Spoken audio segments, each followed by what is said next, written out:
প্রচণ্ড পরিমাণে গরম পড়েছে, আর সেই গরমে মাঝে মাঝে বাড়িতে একটু ইডলি ব্রেকফাস্ট হয়ে যায়। কিন্তু ইডলির সাথে খাওয়ার জন্য যদি এইরকম একটা চাটনি না থাকে তাহলে কিন্তু ইডলিটা খেতে একদমই ভালো লাগবে না। হ্যালো এভরিওয়ান, আমি মান্টি, আর আজকে তোমাদের সাথে শেয়ার করব এই একটা বাদামের রেসিপি। তো তার জন্য প্রথমে যেটা করতে হবে, সেখানে পরিমাণ মতো কাঁচা বাদাম নিয়ে নিতে হবে, মানে চীনা বাদাম। তারপরে সেটাকে একদম কড়াইয়ের মধ্যে দিয়ে হালকা স্টিমে ভাজা ভাজা করে নিতে হবে। কোনো রকমের তেল জল কোনো কিছু দিয়ে না, মানে শুকনো খোলায় ভাজা যেটাকে বলে সেই রকমভাবে কিন্তু ভেজে নিতে হবে।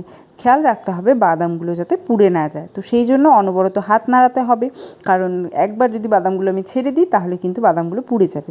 এবার খেয়াল করবে যে বাদামগুলো যত ভাজা হয়ে যাবে দেখবে চোচাগুলো কিন্তু অটোমেটিকলি গায়ে থেকে ছেড়ে ছেড়ে যাবে। সবগুলো যাবে না, বাট কিছু কিছু কিন্তু গা থেকে ছেড়ে যাবে। তাহলে বুঝতে হবে যে তোমার কিন্তু বাদাম ভাজা মোটামুটি শেষের দিকে। এইবার যেটা করব সেটা হচ্ছে গ্যাসটাকে বন্ধ করে দিয়েছি। তো এইবার আমি দেখে নেব যে বাদামের চোচাগুলো ছেড়ে যাচ্ছে কি যাচ্ছে না।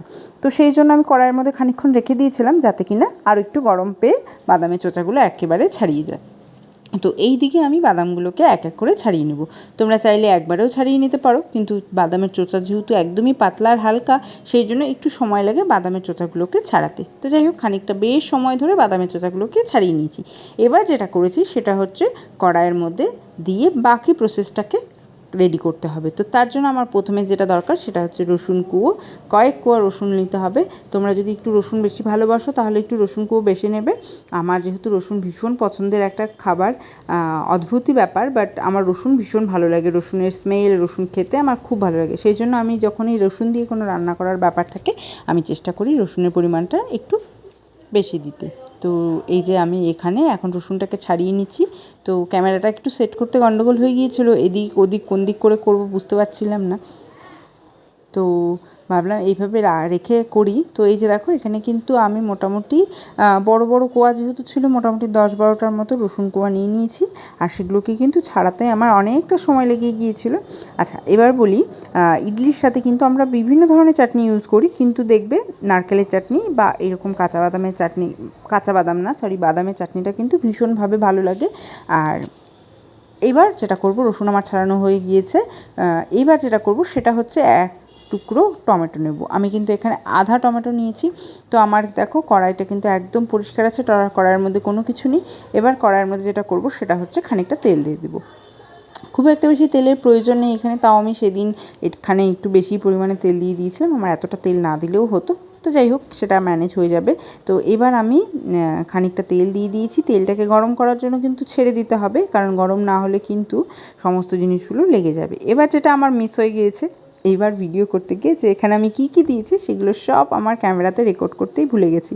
মানে রেকর্ডিংটা অন করেছিলাম না অফ করেছিলাম সেটা না বুঝতে পেরেই আমি রেসিপি রান্নাটা স্টার্ট করে দিয়েছিলাম, আর সেখানে গিয়ে আমার ভিডিওগুলো শ্যুট হয়নি। তো আমি বলে দিচ্ছি, তো এখানে টমেটোটা দিয়ে দিয়েছি, আধা টমেটো দিয়েছি। তোমরা যদি আরেকটু বেশি লালচে ভাব চাও, বাদামের চাটনিটা দেখতে মনে হবে, তাহলে পুরো একটা গোটা টমেটো দেবে। বাট এখানে যেহেতু আমি মোটামুটি 4 জনের জন্য চাটনি বানাচ্ছি, তো সেই জন্য এখানে আমি আধা টমেটো নিয়েছি।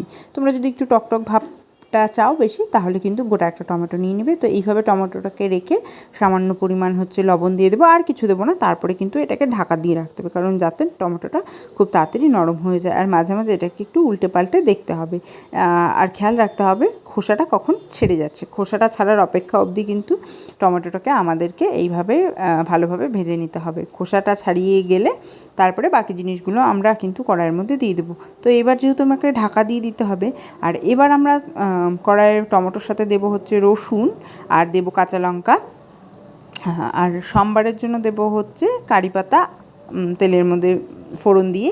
তো এবার দেখো আমি ঢাকা দিয়ে দিয়েছি। এবার দেখো আমার টমেটোটা কিন্তু ভাজা হয়ে গিয়েছে। এবার কিন্তু চোচাটা আমি ছাড়িয়ে নেব। তো চোচা ছাড়িয়ে নেওয়ার পরে এখানে আমি সমস্ত কিছু দিয়ে দিয়েছি, বাদামটা দিয়ে দিয়েছি, কাঁচা লঙ্কা দিয়ে দিয়েছি 4টা। এবার কিন্তু 4টা না 5টা দিয়েছি। তো এবার এটাকে কিন্তু ভালো করে ভেজে নিয়ে পেস্ট করে নিলেই কিন্তু রেডি হয়ে যাবে আমাদের বাদামের চাটনি। তোমরা কিন্তু অবশ্যই ট্রাই করতে পারো। আর তার সাথে শেয়ার করব এরপরে একদিন এই রকম ইডলির। তো ভিডিওটা কেমন লাগলো অবশ্যই কিন্তু জানিও। টাটা।